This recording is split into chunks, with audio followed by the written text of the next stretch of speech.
दूसरी बात एक और कहना चाहता हूँ, जिस दिन ये घटना घटी उस दिन कोई झगड़ा वगड़ा नहीं हुआ। इन लोगों ने पंचायत के लिए राजीव और उनके भाई को बुलाया था। सिरसागंज में जमीनी विवाद में हुए पथराव, फायरिंग, मारपीट के मामले में दूसरा पक्ष भी आया सामने। जेल गए राजीव यादव उर्फ बाले के परिजन और अधिवक्ताओं ने की प्रेस वार्ता। राजनीतिक षड्यंत्र के तहत फंसाने का लगाया आरोप। पिछली सरकार में जमीन पर कब्जा कराने का लगाया आरोप। जमीन के असली दस्तावेजों के होने की कही बात। कुछ लोग जबरन जमीनी विवाद को दे रहे हैं तुल। क्या नाम है वकील साहब आपका? राहुल यादव।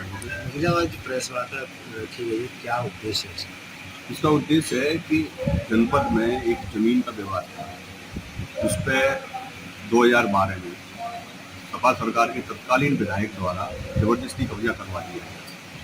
उस मामले को इतना बड़ा तूल दिया जा रहा है, हमारी ही जमीन है और हमको ही दोषी बनाया जा रहा है। लोग तरह तरह की बातें कर रहे हैं। इस बारे में सारी चीज़ें तथ्यात्मक रूप से सामने आए सब लोगों के, इसलिए इस प्रेस कॉन्फ्रेंस को मैंने बुलाया। प्रकरण सन 2012 का है, जब मालती देवी पत्नी राजेंद्र सिंह निवासी रजौया, इन लोगों ने जमीन खरीदी थी। उसके अपोजिट में अमित गुप्ता, ओम प्रकाश गुप्ता और अजंत सिंह, सुरेंद्र सिंह पुत्र समोकी लाल, इन लोगों ने भी जमीन खरीदी थी। उस जमीन में जो इन्होंने बैनामा कराया है, मेरे पास वो बैनामा है इस समय, उसमें कहीं भी गाटा संख्या नहीं खोला गया। और आप लोग सब समझते हैं कि अगर किसी जमीन का गाटा संख्या नहीं है तो ये कैसे कहा जाएगा कि वो जमीन किस जगह की है। जो हमारे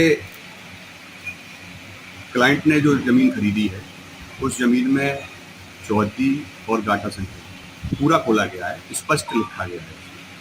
उसके बाद एक तहसील के द्वारा जांच करवाई हमने अपनी जब शिकायत की, उसमें भी क्लियर है कि जिस गाटा संख्या में हमारा बैनामा है वही गाटा संख्या वहीं पर है।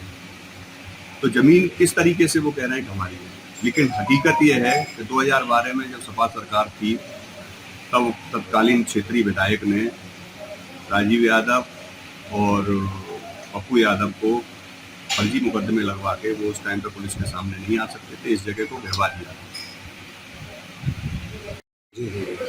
दूसरी बात एक और कहना चाहता हूँ, जिस दिन ये घटना घटी उस दिन कोई झगड़ा वगड़ा नहीं हुआ। इन लोगों ने पंचायत के लिए राजीव और उनके भाई को बुलाया था कि आओ बैठ के इस समस्या का हल कर लेते।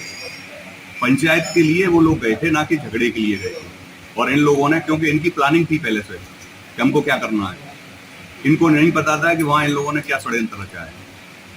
ये घटना है सिर्फ वहाँ पे जिस तरीके से इन्होंने तूल दिया है, वो पूरी प्लानिंग बना के, और जो विरोधी हैं हम लोगों के, विरोधी दल के और विरोधी, उन्होंने पूरा षड्यंत्र रच के इस घटना को अंजाम दिया है।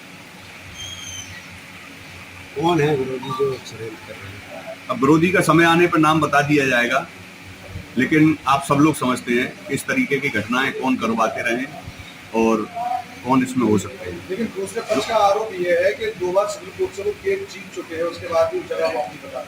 अगर वो जगह बता चुके हैं, मैं आपको ये दिखा रहा हूँ बैनामा कहाँ से जीत चुके हैं। जिस तरीके से मैं ये दिखा रहा हूँ सारी चीजें, उसी तरीके से वो ऑर्डर दिखाएं कोर्ट का। कोर्ट में केवल एक स्टे के लिए इन्होंने डाला है, जिसमें स्टे नहीं मिला है, केवल स्टे के लिए, ना कि आपका पोजेशन के लिए दिखाया है। स्टे तो मैं किसी भी जगह का ले सकता हूँ कि ये मेरी जगह है, लेकिन अगर ये सही होते तो आज लगभग 1 साल हो गए, 1 साल से इनको स्टे मिल गया होता।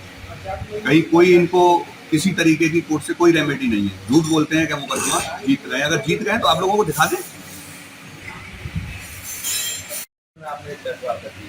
ये जो जमीन है जो उसके संबंध में, और ये हमारे जो भाई है, जो हमारे चाचा का लड़का है, उनकी मम्मी के नाम में, हमारी चाची के नाम में, और जो भी इसके तथ्य जो दिए गए हैं, जो हमारा जो है वो ये अच्छा पता है। ताज़ा खबरों से जुड़े रहने के लिए हमारे चैनल को सब्सक्राइब करें और बेल आइकन को दबाना ना भूलें, ताकि हर खबर की नोटिफिकेशन आपको मिलती रहे।